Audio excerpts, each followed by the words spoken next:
everyone and welcome back, my people. A lot is going on when it comes to P2B. P2B has been receiving backlash recently, especially from Yoruba people, because P2B called Olubadun his brother while congratulating him. So ever since then, according to the Yoruba people, they say that P2B disrespected the Yoruba people as well as the Ibadan people by calling Olubadan his brother. So P2B later came out and explained the reason why he called him my brother, which a lot of obedience did not like that reply. Don't like that explanation from P2B.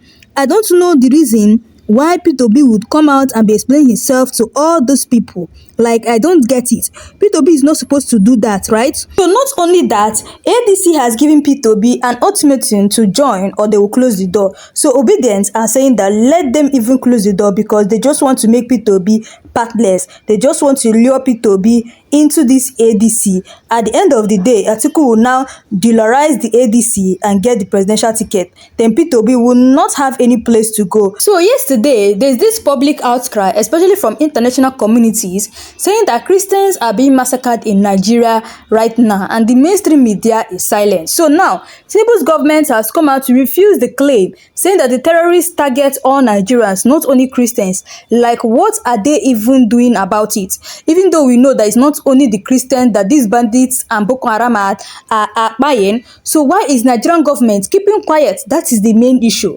That is the question that we should be asking the president. We all know that it's not only the Christians that are attacking, but why is the government silent about it? It's not all about coming out to debunk that what they are saying is not true, but there is killings going on in Nigeria. That is the main thing. It does not matter whether it's Christians or Muslims or whoever, but there is massive killing going on in Nigeria. What is Nigerian government doing about it? That is the question. That is the question that we should be asking the people in power. It's not coming out to debunk the news just because it's coming from international communities. We Nigerians have been shouting about the killings that are going on in Nigeria. But instead of Nigerian government to act accordingly to treat terrorists as terrorists and bandits, what did they do? All they did is to make peace deal with people that are buying citizens, with people that are buying millions of Nigerians. Like, how do you even explain this? Instead of them to be, treating the mess of these terrorists, putting them where they're supposed to be, they are there making peace deal with them. Like, what do we even call this? How do we explain what is going on in Nigeria? But the truth is that there's killing going on in Nigeria and Nigerian government need to act now before it is too late. My people, let me allow you guys to listen to this Northerner man, and he's actually an obedient. What he has to say concerning what is going on in ADC, Labour Party, in fact, everything concerning P2B and what is P2B next move. So guys, I'll allow you guys, to watch the video, and please leave your thoughts in the comment section below and do well to subscribe to this channel and share this video. So guys, thank you so much for doing so. To deal with at home and a couple of other engagements, but thank you for sparing your time with me. Elder Solomon, you're currently the chairman of the Kaduna State Labour Party Caretaker Committee, and you are the Kaduna State Obedient Movement Coordinator and the PRO of the Middle Belt Forum Kaduna chapter. I want to ask you something. Preparations are already ongoing and orientation are already ongoing ahead of 2027. But be that as it may, issues are already on ground, which obviously determines how 2027 will suffice. I want to ask you a question. Do you think that the obedient movement is ready for the challenge 2027 poses? With a lot of persons who have left the Labour Party to the current APC, you may possibly decamp to the ADC or to any other political party, since your principle, wherever it is your principle goes, you go. How do you think Nigerians who are in support of your principle can navigate these challenges? Because it's a very tight one, very, very tight one. Okay. Well, good evening, listeners, and thank you for this opportunity. Thank you very much, sir. Let me say this. In Nigeria, we play personality politics. Okay. In the sense that people are not really, really loyal to a party the way they are loyal to a person. Now, the person of Peter Obi has not changed since 2023.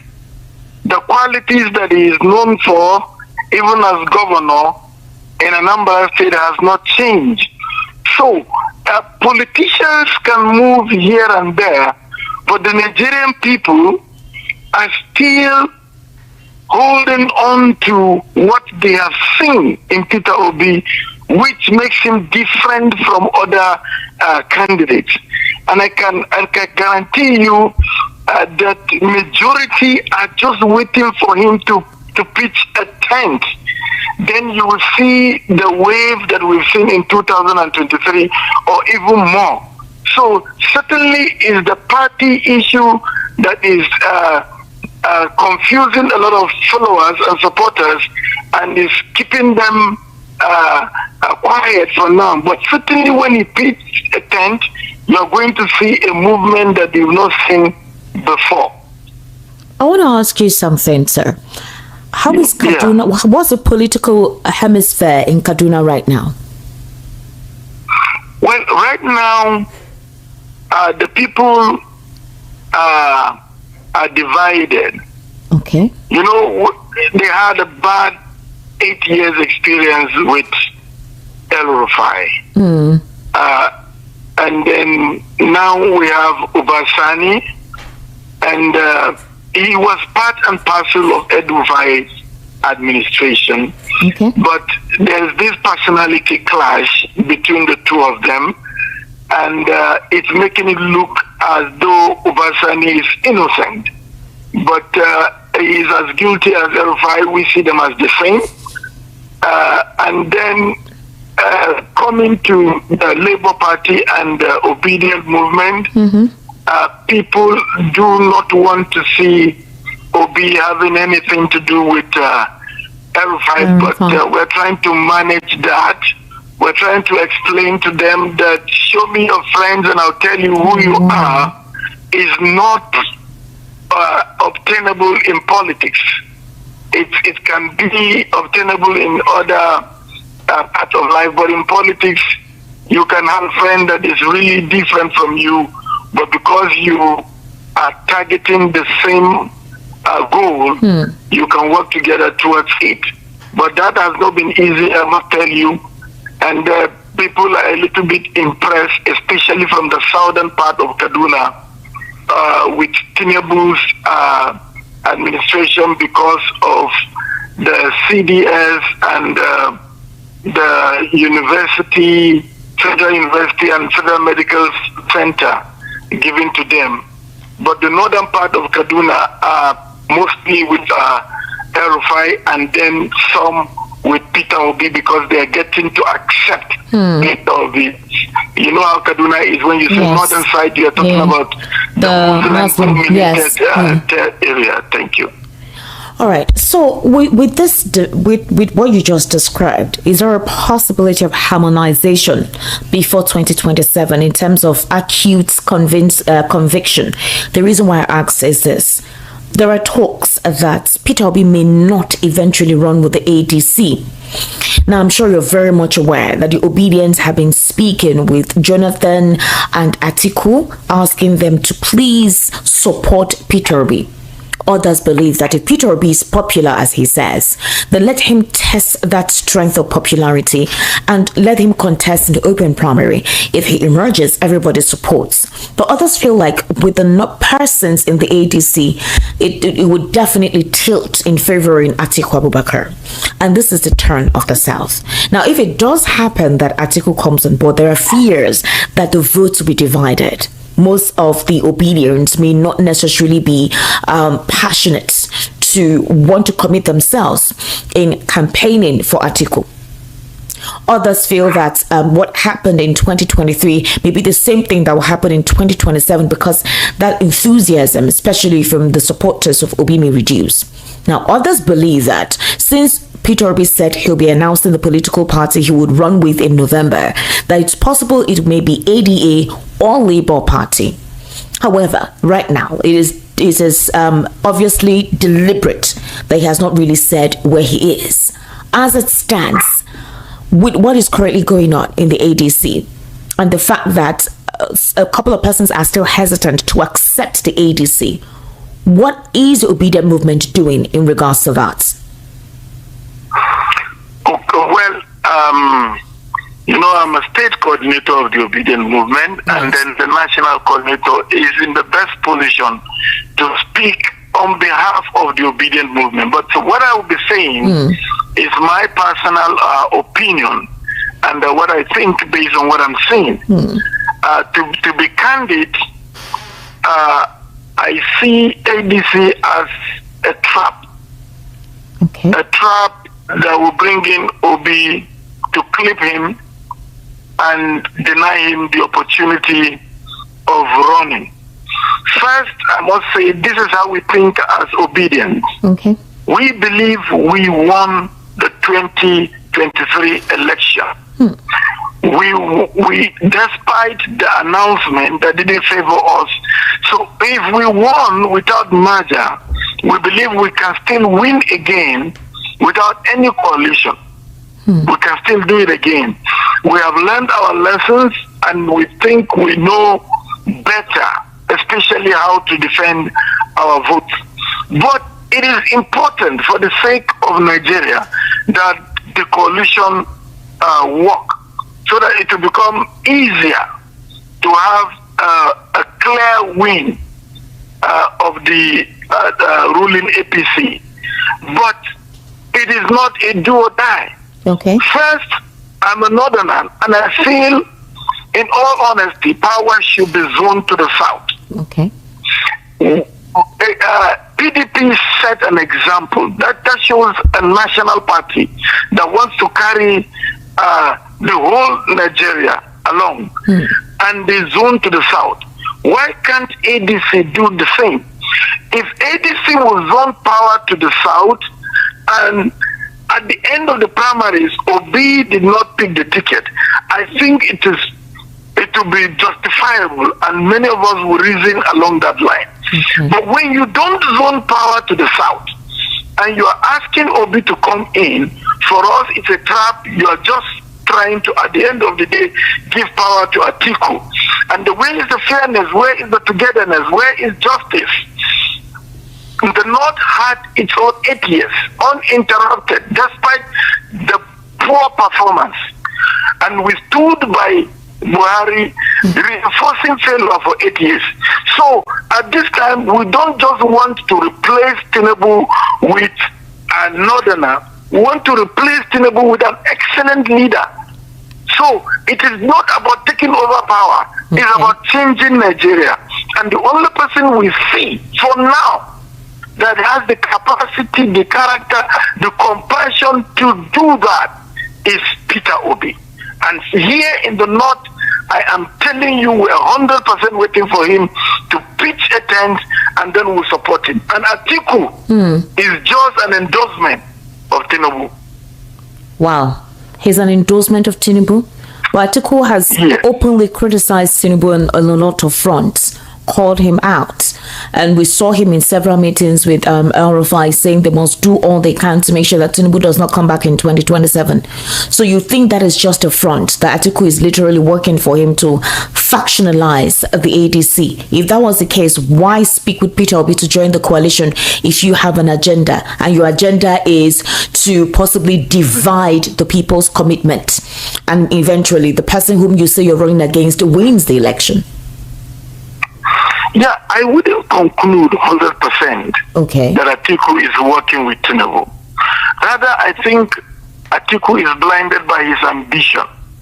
And he wants to take advantage of the fact that the ordinary northern voter only knows one thing.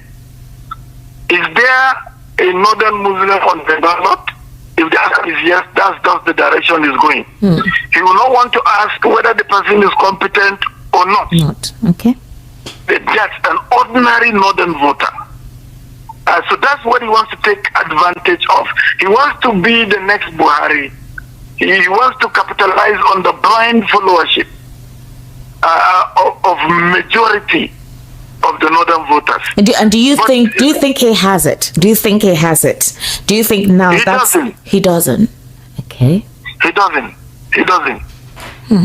All right. I think that's a premise that he thinks he has the strength to get the blind loyalty of the Buhari supporters on his side. Yes.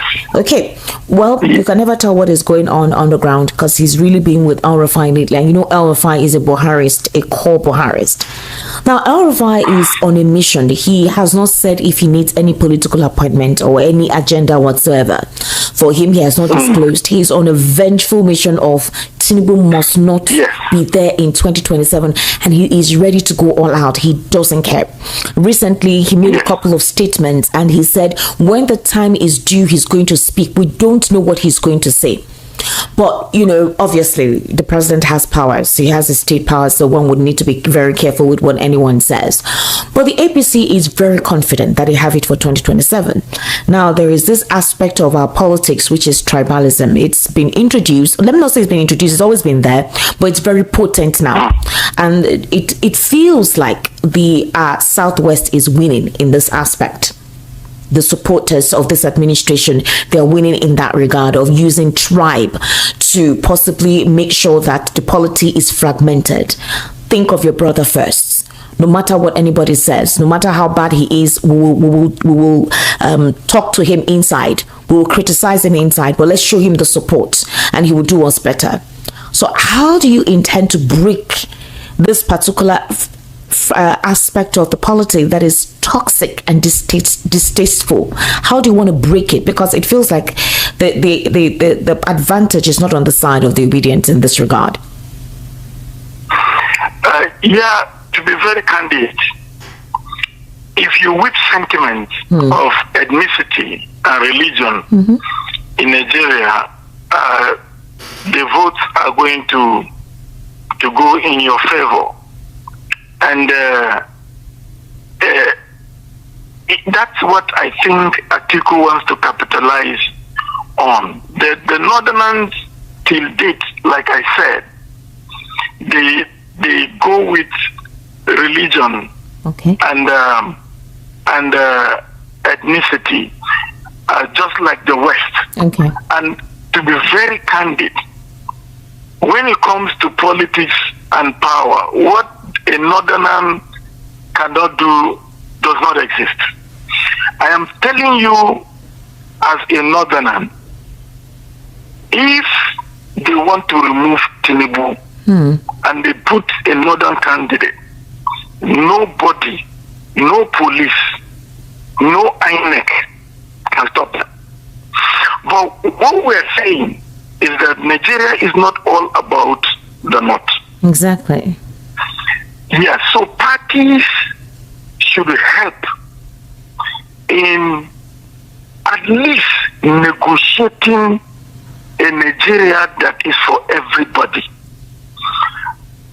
The North should not take advantage of the colonial